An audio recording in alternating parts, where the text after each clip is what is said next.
Hello! Magandang araw po! Kung kayo ay may Panasonic products, i-download ang My Panasonic app at pwede tayong mag-ipon ng Panacoins para makakuha ng vouchers at maka-avail ng Panasonic services. Okay, i-click natin ang login with Panasonic ID. Madidirect kayo sa page na ito. Kung wala pa kayong account, i-click ang Create an Account dito. Pwede kayong mag-register gamit ang email or mobile number. Ako, email. Kung kayo ay sumasang-ayon sa kanilang terms and conditions, i-accept ito. Magsisend sila ng code sa akin sa email. I-enter ang code dito, then confirm. Maglagay ng strong na password at piliin kung nasaang bansa kayo. So, may format kasi yung password kaya dapat masunod ito para makaregister. Better din kung mag-set tayo ng two-factor authentication.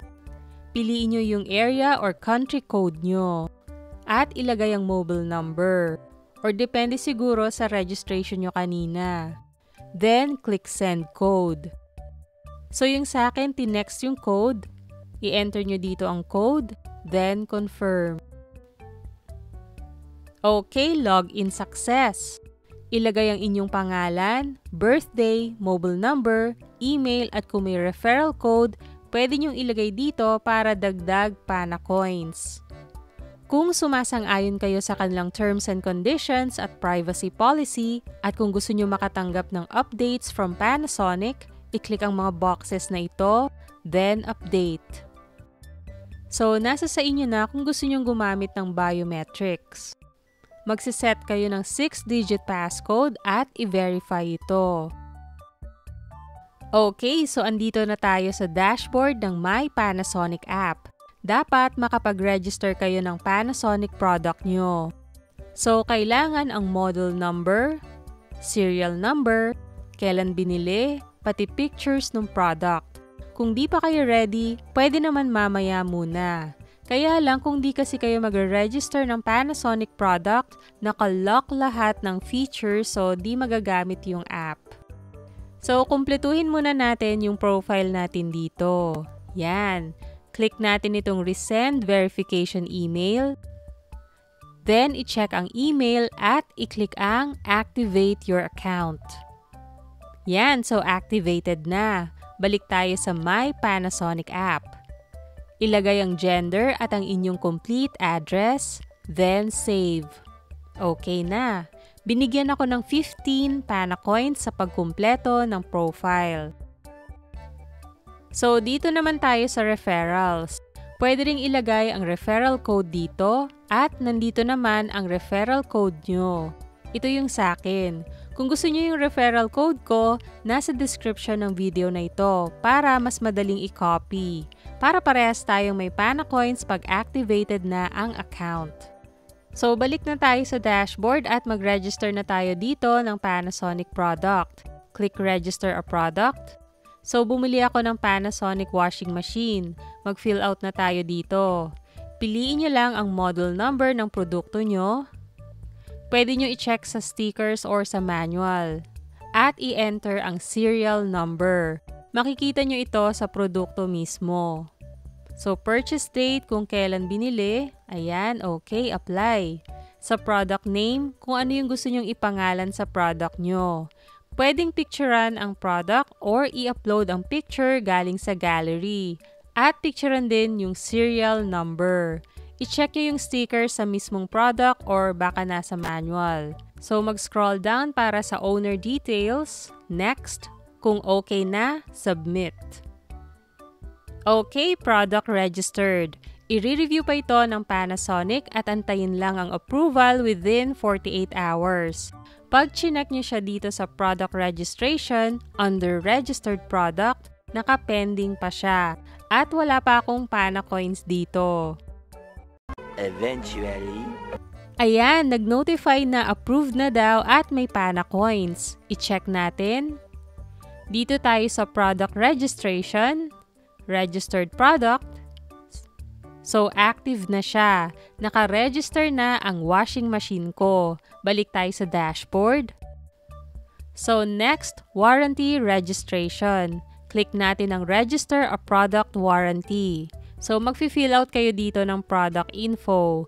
Pero para mas madali, pag naka-register na ang product nyo, pwede kayong pumunta sa Product Registration under Registered Product, tapos i-click yung active product nyo.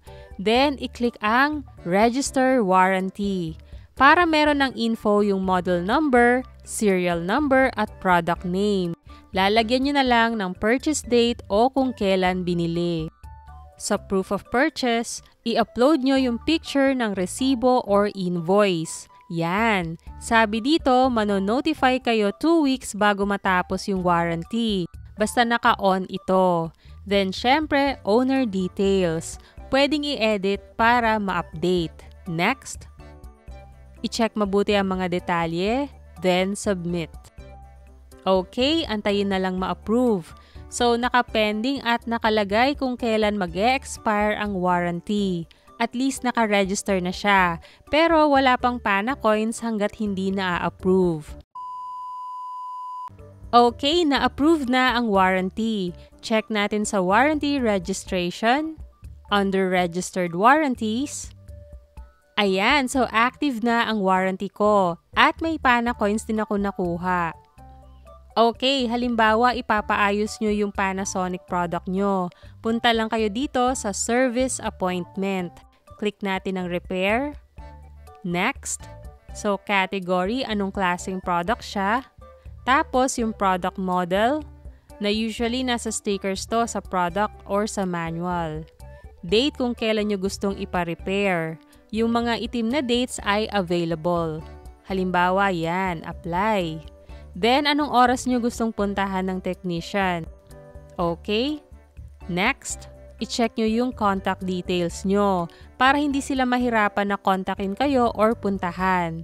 Ilagay sa remarks kung may special instructions kayo. Next, i-check ang mga detalye bago mag-submit. Kung nakaipon kayo ng maraming PANA coins, i-check nyo kung may available na voucher sa pagpapa-repair. Kokontakin naman kayo ng customer service para i-confirm yung details bago kayo mapuntahan. So hanggang dito lang muna ako kasi wala naman akong ipapa-repair. Gusto ko lang ipakita. Yung sa maintenance, so para sa aircon to. Yung pag-fill out nito parang sa pagpapa-repair lang din. Basta i-check nyo muna yung mga detalye bago i-submit. Okay, sa dashboard, latest promotion, i-check nyo rin baka may update sila. Itong energy saving calculator, usually sa aircon lang kaya hindi ko pa ma-check yung sa washing machine ko. Ito namang live commerce ay coming soon. Okay, i-click natin ang Earn PANA Coins. Mag-check-in araw-araw para makaipon ng PANA Coins. Refer a friend din para mas maraming PANA Coins. Sagutan ng survey, so 5 questions lang naman, then submit para may PANA coins. So standard tier muna, then pag nasa higher tiers na, mukhang mas maraming perks. Dito naman sa service, kung nagpa-appointment kayo sa repair or maintenance, makikita nyo rin dito. Click naman natin ang redeem vouchers. So, magagamit nyo dito yung PANA coins nyo. Kaya better mag-ipon ng maraming PANA coins para makakuha tayo ng vouchers like Jollibee, Krispy Kreme, saka yung kanina sa repair and maintenance. Baka maka-discount. Sa FAQ and tips, para sa ibang questions pati kung paano gamitin yung product, andito na siya. Kung hindi nasagot sa FAQ, pwede nyo naman kontakin ang Panasonic support dito sa Contact Us. Phone support kung gusto nyong tawagan, or dito sa Connect with Us kung mas gusto nyong email na lang. Sasagutan nyo lang itong inquiry form, kaya ihanda nyo na ang info nyo at mga detalye ng Panasonic product nyo. I-describe nyo kung ano yung issue or kung may gusto kayong itanong. Checkan nyo ito kung sumasang-ayon kayo sa Personal Data Protection Act. Then, submit. Nagre-reply naman sila sa email, antayin lang. Okay, salamat sa panonood. Like, share, and subscribe.